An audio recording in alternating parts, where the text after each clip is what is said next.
बिस्मिल्लाहिर्रहमानिर्रहीम। आदाब नाजरीन, आज 21 मई है। हिंदुस्तान के साबिक वज़ीर आज़म राजीव गांधी की बरसी है, जिन्हें आज ही के दिन चेन्नई के करीब श्रीपेरमगुदुर में खुदकुश बमबार धमाके में हलाक कर दिया गया था। आज के दिन को यौम मुखालिफ दहशतगर्दी के तौर पर भी मनाया जाता है। 21 मई को तारीख में बड़ी अहमियत हासिल है। आज से ठीक 200 बरस पहले दो पहियों की साइकिल स्विफ्ट वॉकर्स को अमरीकी शहर न्यूयॉर्क में मुतारिफ करवाया गया। आज ही के दिन 1881 में वाशिंगटन में अमेरिकन रेड क्रॉस का क़याम अमल में लाया गया। 21 मई को 1904 ईस्वी को फेडरेशन इंटरनेशनल फुटबॉल एसोसिएशन की फ्रांस में बुनियाद डाली गई। इसी दिन सुष्मिता सेन मिस यूनिवर्स बनने वाली पहली हिंदुस्तानी हसीना थी। अहम बात यह है कि साइकिल ने 200 साल मुकम्मल किए और यकीनन साइकिल की ईजाद खुद आमद-ओ-रफ्त हमलो नकल के लिए किसी इनकलाब से कम नहीं थी। आज तो साइकिल आम है, मगर जब 200 बरस पहले ये ईजाद की गई और दुनिया के सामने पेश की गई तो ये किसी अजूबे से कम नहीं थी।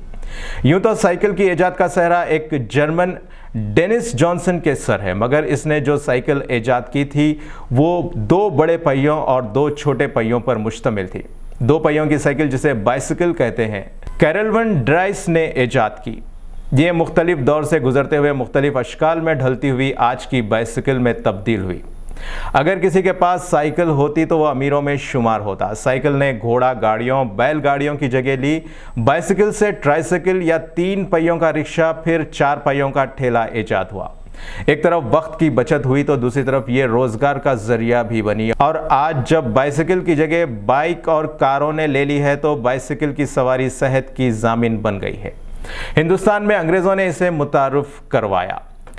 थॉमस स्टीवेंस ने इसे घोड़सवारी का मुतबादिल करार देते हुए साइकिल पर दुनिया की सैर की और इसे मकबूल आम बनाया।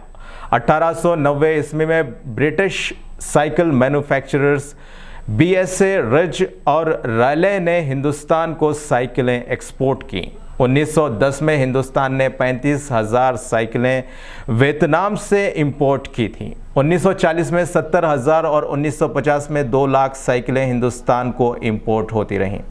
1800 ईस्वी की अवाखिर तक साइकिलें सिर्फ हिल स्टेशंस पर दस्तयाब हुआ करती थीं, ताहम बाद में ये हिंदुस्तान के तमाम शहरों में नजर आने लगी। 1890 ईस्वी में कोलकाता में पहला साइकिलिंग क्लब बना, जिसमें हिंदुस्तानी और यूरोपियन दोनों शामिल थे। 1910 ईस्वी साइकिल रेस की शुरुआत हुई। साइकिल पर मुल्कगीर दौरे शुरू हुए। 1920 ईस्वी में मुंबई के 3 पारसी नौजवानों ने, जिनका ताल्लुक मुंबई रेसलिंग क्लब से था, साइकिल पर दुनिया भर का सफ़र किया। साइकिल खुद मुख्तारी, आज़ादी, मर्दाना शान, ताकत और तवानाई की अलामात बन गई।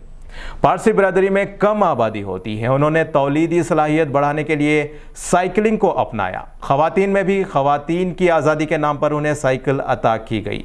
उनके लिए खुसूसी साइकिलें तैयार की गई। आज चीन में सबसे ज़्यादा साइकिल इस्तेमाल की जाती है। 90 लाख मिलियन साइकिलें चीन में इस्तेमाल हो रही हैं। इसके बाद Belgium, Switzerland, Japan, Finland, Norway, Sweden, Germany, Denmark और नीदरलैंड में ज़्यादा साइकिलें इस्तेमाल होती हैं। दुनिया भर में एक आम अंदाजे के मुताबिक 133.1 मिलियन साइकिलें 2014 में फ़रोख्त हुई थीं, जिनमें ये साइकिलें भी शामिल हैं। साइकिलों में कई तरक्याती दौर देखे हैं। अब तो पोर्टेबल बाइसिकल भी दस्तयाब है, जिसे फोल्ड करके कॉलेज बैग में रख लिया जाता है। साइकिल लिफ्ट के तौर पर भी इस्तेमाल हो रही है और आजकल फैंसी साइकिल्स का दौर है, जिसे फैट बॉय साइकिल कहा जाता है। साइकिल चलाने वाले की सेहत बरकरार रहती है। एसिडिटी, डायबिटीज़ के अमराज से महफूज रहा जा सकता है। खून का दौरान बहाल रहता है। घुटनों का दर्द नहीं होता। चूँकि हम साइकिल चलाना छोड़ दिए हैं, इसलिए कई अमराज में घिरे हुए हैं। तो क्यों ना साइकिल की सवारी शुरू कर दें। महंगाई का मुकाबला भी मुमकिन है और पैसों की बचत भी। तो नाज़रीन, ये थी आज की अहम बात। देखते रहिए गवाह।